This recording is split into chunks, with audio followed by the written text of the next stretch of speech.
Good evening, everybody. Again, this is Dalibor Strop, and welcome to today's webinar with my special guest, Tomas Knapek. Tomas has been able to develop a huge team in a country where he doesn't speak the language, and it wouldn't be possible with limiting beliefs. And this is exactly what we will be talking about on this webinar. So, Tomas, I hand over to you. Yes, thank you very much. Hello, friends. This is Thomas. This is really one of my favorite webinars today. It's about the power of limiting beliefs. It's actually I rather call it the tragedy of limiting beliefs, because it is such a tragedy what those limiting beliefs do to us. And every one of us, including me, had or has still limiting beliefs that just hold us back. And as long as we don't identify those and work on fixing that, you will simply not being able to reach all of your goals. Because you see, this business is really like a numbers lock, like a lock with a number combination, and it's just not enough to have just the right numbers, the right combination. You also have to be able to put the numbers into the right sequence, and only when you do that, then the lock will open for you. You see, you can actually know the theory of how to do that business perfectly well, but what I'm talking about today, which I often call the big picture, that has to come first. You have to understand that, otherwise you just will not be successful. Now I've prepared a small video, just 10-second video, that I want to show you to kick off this webinar. It's about my son. He was about 9 years old, and I took him skiing to Austria. So let's just have a quick look at that video, and then I'll tell you why I'm showing this to you. So let's go.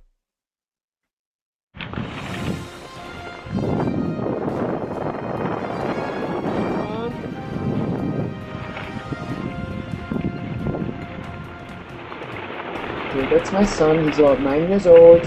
He's skiing, learning to ski, making a few turns. Very dramatic music into the video. You can't hear that. But now look what happened. And he fell.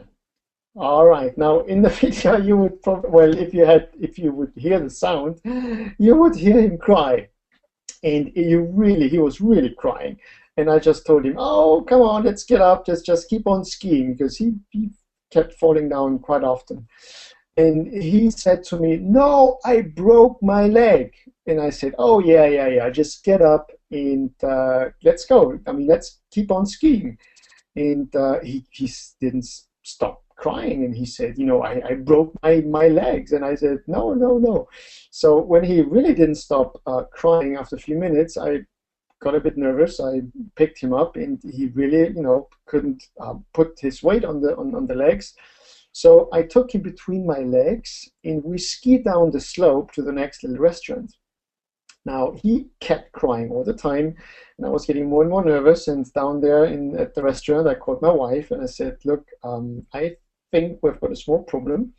So she came with a car, and we went to the doctor, and sure enough, the leg was broken after we put him into the x-ray. And still today, he reminds me that I, as a bad father, made him ski down the slope with a broken leg.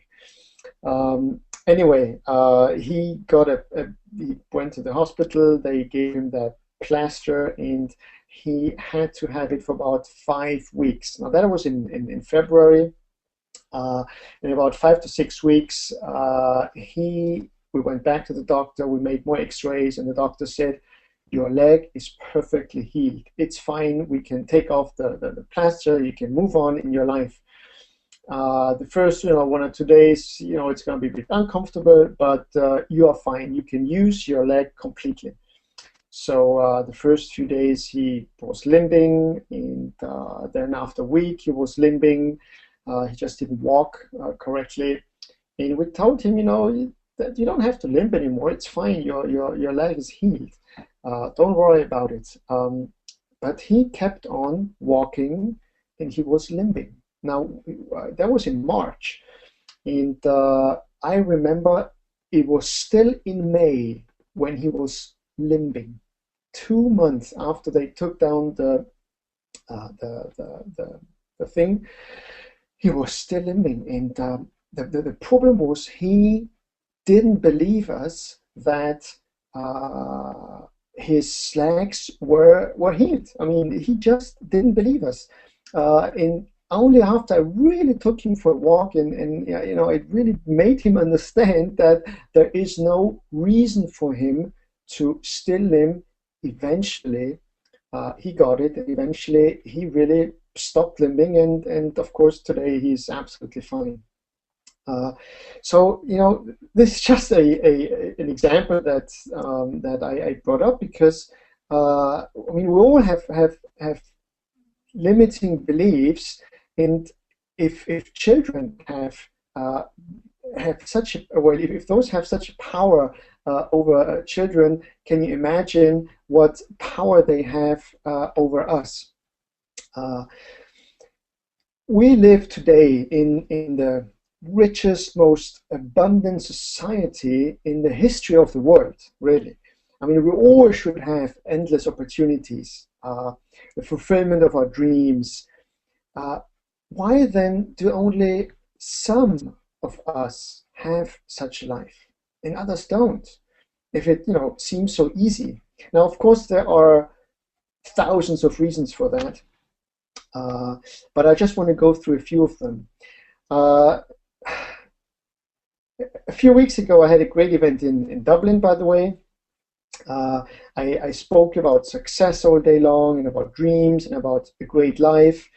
And maybe some of you who were there were inspired. You dreamed about what you wanted, you planned, you flew home, maybe even on eagle's wings. But 1 week later, probably reality hit you, and you went back to your old self. All the motivation, all the things that you've said that you will do kind of evaporated. Why is that? Now, it's really important to know how the brain works. If you treat your brain correctly, it will do for you what you want. Because if you give your brain the wrong set of directions, it will just lead you on the wrong path. Now, I've come across some research that said that basically during the first 18 years of our lives, we hear 148,000 no's. Okay, the word no, meaning no, you can't do this. No, stop it. That's what we hear. 148,000 times we hear those negative talks, maybe just really a few thousand years, of course. Research says that 77% of all our thoughts are negative. Can you imagine that? 77% of all our thoughts are negative. Now, from birth, I mean, the reasons are really, from when we are really small, from birth, we are told what we are good at, what we are not good at. We're told what to expect and what to believe and how to act and what to do and what not to do. And with time, we began to believe what other people told us about us.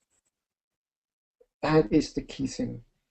We were told by our parents, by our friends, by teachers, all those things, and we simply began to believe what other people told us about us.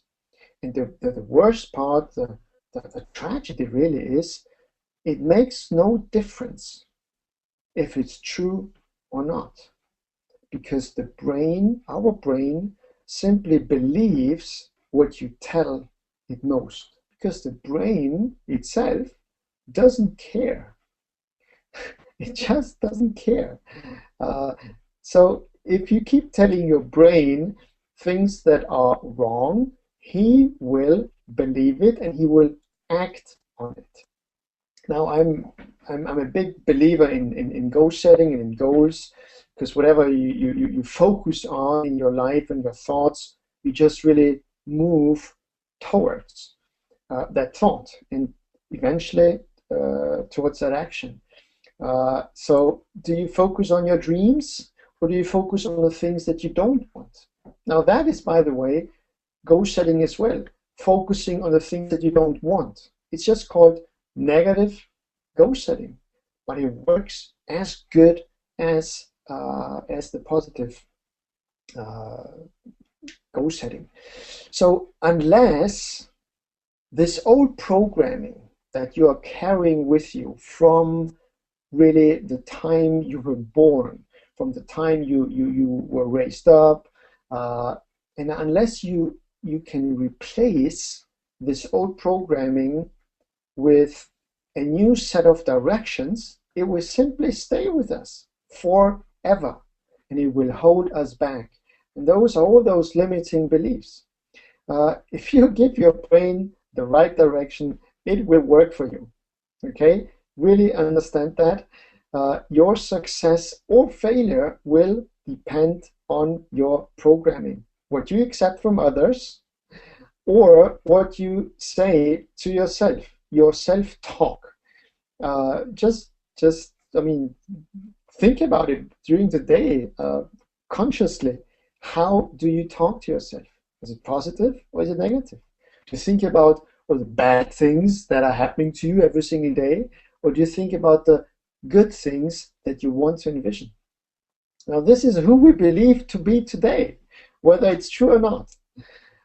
I've heard another really interesting story of a very famous piano player. I'm sorry, I forgot the name of the piano player, but when she was a little girl, around 8, 9 years old, and she was at the beginning of practicing her piano lessons, she overheard one evening her father say to her mother in the kitchen downstairs, when she was not supposed to be there. She overheard the father say, "Our daughter is never going to learn how to play the piano. She really doesn't know how to do it." And she heard it, and because her father said it, and she believed her father, she believed what she heard by her father, and she basically almost stopped playing the piano for a long time. She just couldn't really do it. She kind of adopted that idea so much that it affected her actions. And only a lot of years later, when she uncovered what actually was going through and what happened and why it happened, she found a way how to change that wrong limiting belief, and she learned the way how to fix herself. And then she went on, and she was really gifted, very talented, and then she went on to be one of the really top great piano players in the world. So I mean, there's just so many stories really out there that demonstrate that. I mean, I'll give you another example. Well, it's not really an example, but it's. I mean, take for example a goose. You know, it's that duck bird thing with the wings. Where do they fly in the winter? I mean, where do they go in the winter? Well, they fly south. Why do they fly south? Why don't they go north or west or east? Because of their DNA. It's encoded in their DNA. They can't choose. I mean, this is who they are. It's a goose. They just fly south where it's warm, and they can't change it because it's an animal. But we human beings, we aren't animals. We are the ones who can choose to change if we know how. The biggest obstacle in developing yourself is your limiting belief. I think you got that by now. It's fear of rejection. some of them, and you have to identify yours. What are your limiting beliefs? What is it that is holding you back? I'm not good enough. That's a big one. I can't do it. I won't succeed, so why even try? I'm such a bad public speaker. I hate talking to new people I don't know. I don't know how to present business matters. I mean, the list can go on and on and on. Everyone has their own limiting beliefs. How do you change them? I mean, that is really the most important thing you need to understand. How do you change it? You change them by visualization, visualization of your new self, by giving yourself this new set of directions. You do that by an affirmation technique. You create a movie in your head, if you want, where it shows you how you are performing exactly in the way you want to perform in that limiting belief area. And I will tell you one thing that you will immediately understand why this is so important, why it works, and how it works. A lot of some time ago, quite a few years ago, NASA, the National Space Agency, the ones that send astronauts to the moon, they've made a really interesting test. Now they've taken 10 astronauts, and every one of them has received goggles. Those are those glasses, that they put on their eyes. But they were special goggles, special glasses, and when they put them on their eyes, they saw the world upside down. Okay, it was just some special glasses, and they when you had them on, you would just see everything upside down. So if you stand, then you would see the person next to you with the feet up, because they wanted to test how do astronauts react under stress. So the point was they had to wear those glasses for a whole month. They just couldn't take them off, because they just really wanted to see how does the brain react to this really strange new thing. And what they found, which was so interesting, that suddenly, after 25 to 30 days, suddenly the astronauts' brain switched the picture back. All right? So they still had their glasses on. Everything was just like before, but the brain was probably just fed up looking at the world upside down, so it just changed it. It flipped it back. So they had their glasses, but suddenly after 25 to 30 days, every one of them saw the world just as it was supposed to be, without taking the glasses off. Now that was really, they didn't expect that. And they made some further tests, and they divided then the astronauts in two different groups, and the one of them was allowed after 14 days, after 2 weeks, to take off the goggles. All right, so the first group was again had to have them on for 25 to 30 days. In the second group, they were allowed for just 1 day, after 2 weeks, to take them off, just to see how the brain reacts. And then after 1 day, they took them back on.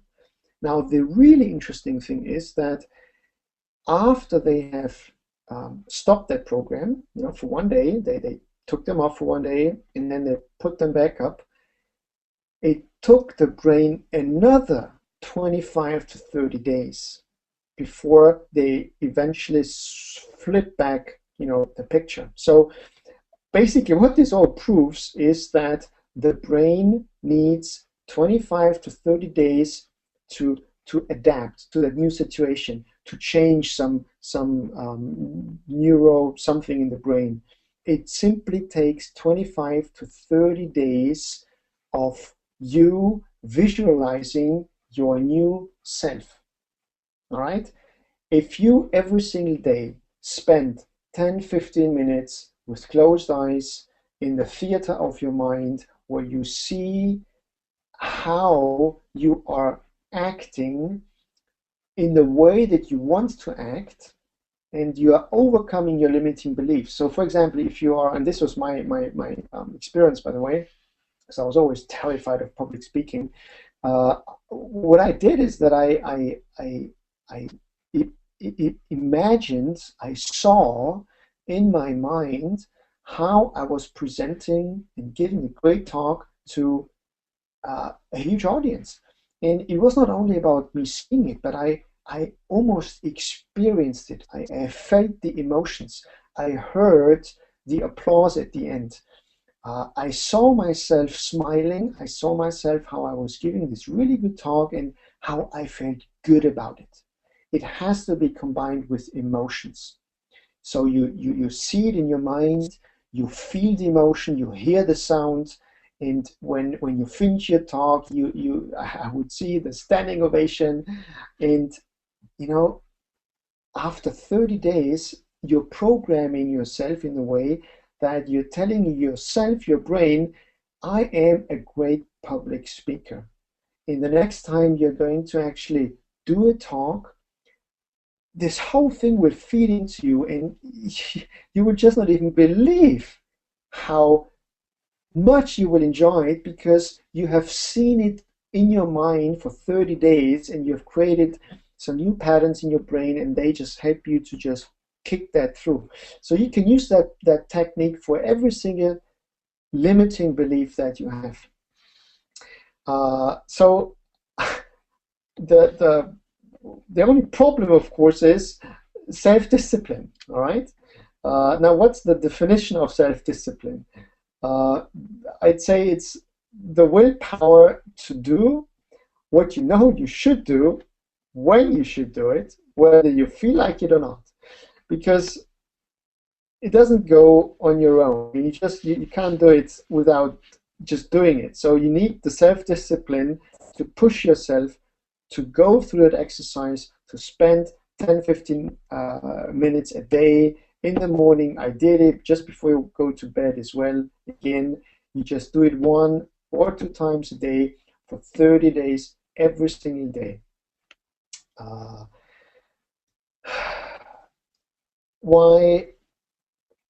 Why people fail in that is because they do usually what's fun and easy rather than hard and necessary. That is the tragedy of it all. So how do you change it? Just you change your self-belief, you visualize, you affirm, you go into the theater of your mind, you do it for 30 days without any change. Are you prepared to invest 30 days into your life to then have a chance to change your next 30 years? Now that is a question only you can answer. I trust and believe that you will give it a try. I've tried it, it works for me. If it worked for me, it can work for you. So that's it for today. Thank you very much for listening, and I just really believe that you can make it. Thank you very much, and goodbye.